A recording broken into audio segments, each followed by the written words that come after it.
There's that opening letter school bell, and every great school has a great fight song, and I choose to use the University of Idaho's fight song. Say what you say loud, say it proud. I-D-A-H-O.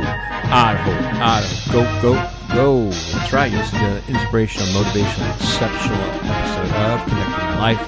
I'm your host, I'm Paul Everett. You can reach me with my email address, and I wish you would. It's BAND, the number 2 together, band together at comcast.net. You could also go to our handy-dandy website, which is conductingmylife.com, where you see I'm an author, speaker, trainer, coach for the John Maxwell team.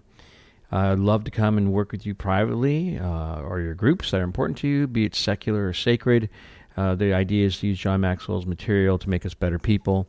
Better people make better leaders, and certainly we need to have a lot more of everything. Not perfect, better.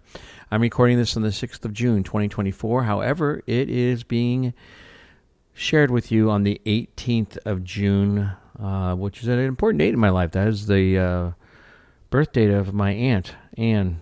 She was born on the 18th of June, 1931. So she's passed away. She passed away 8 years ago in June. So I miss her very much. And she means a lot to us. She took us in when my mom and dad got a divorce. And my aunt said, hey, you know what? You need to come and stay with us, Carlene. So us would be just her. I don't know why I said us. But anyway, so she did, and very grateful to her. So today's her birthday. Also, the 16th was Father's Day, so I hope all you fathers had it. And I believe that fathers are men, so go ahead and turn off the podcast. But anyway, happy Father's Day to you fellow men, and I hope that you had a good one. I wish today I could make People Principle number 14, the Bob Principle, be around Father's Day, but maybe you can. But I'm not doing a clever let's have a Father's Day message 2024. That's not happening today. Just wanted you to know. All right, let's go ahead. We're going. People Principle number 14 just said it. It's the Bob Principle. So Bob Principle simply states, when Bob has a problem with everyone, Bob is usually the problem. Alexander Pope says to us, all seems infected that the infected spy. All looks yellow to the jaundiced eye. I want to read that again. All seems infected that the infected spy, as all looks yellow to the jaundiced eye. Now, are you a Bob? Is that who you are? I'd hope to think I'm not a Bob, but I'm sure I can be a Bob. I think Diana, my wife, would say, yeah, no, Paul can be a Bob. So how do I identify as a Bob? Bob is a problem carrier, meaning that he's always got problems, man. He's the one. He is the carrier of problems. And then Bob, number 2, is Bob is a problem finder. My goodness.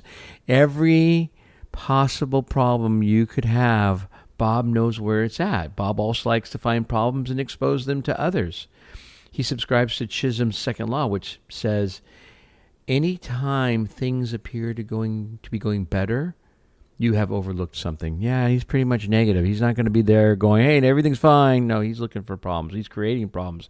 Number 3, Bob is a problem creator. Okay, so you have somebody at work or at school, right? Scholars, again, I do still teach at a private charter school.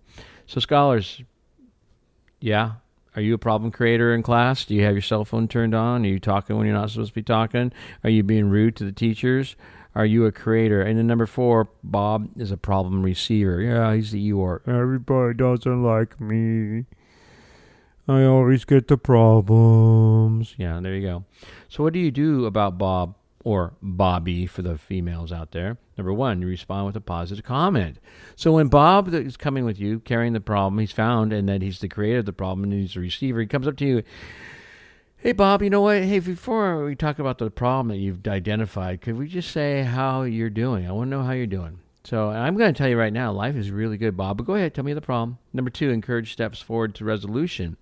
Anytime someone brings you a problem he has with another person, and he has not personally addressed the problem with the other person, he's really engaging in what? It's called gossip. And if you listen to the gossip, you're engaging as it well. And there's a great poem Dr. Maxwell has shared that he saw in Dear Abby. It's the destructive power of gossip. My name is Gossip.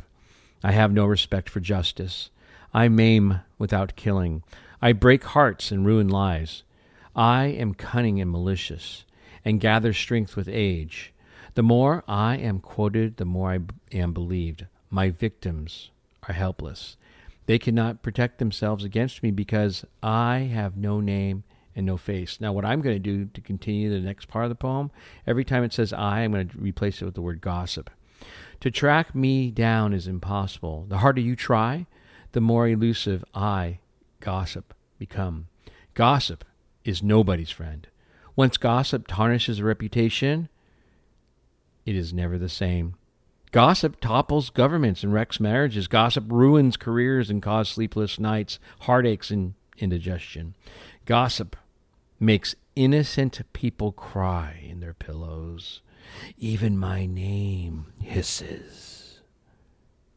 I am called gossip. Woo! What you think about that? That's pretty good. That's pretty good. Gossip is awful. We all do it. I'm a victim of it. I'm not just a victim. I participate in it too. And we could stop that. It'd probably save at least 30% of our problems.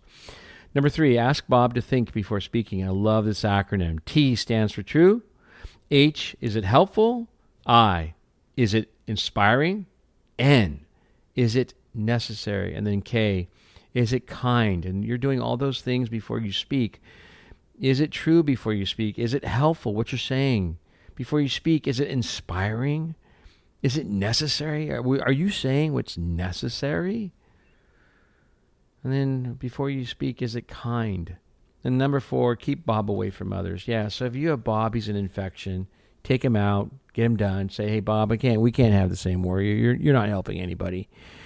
You're hurting people, and my job as a leader is to protect the people. So you need to go. All right, there you go. The Bob Principle. Again, happy Father's Day, and I love you very much. So begin with the end in mind. Every choice you make is who you are. So choose wisely. Seek first to understand and to be understood. And finally, people don't care how much you know until they know how much you care. And I care about you greatly. That's why I do this. There's a Venmo account in the description below. Would love to have your financial support. We're just a mom and pop shop trying to make it get through this part of our lives. So we'd love you. Take care. Hope this helps somebody. Please follow us and share it. All right. Thanks a lot. God bless. Love you.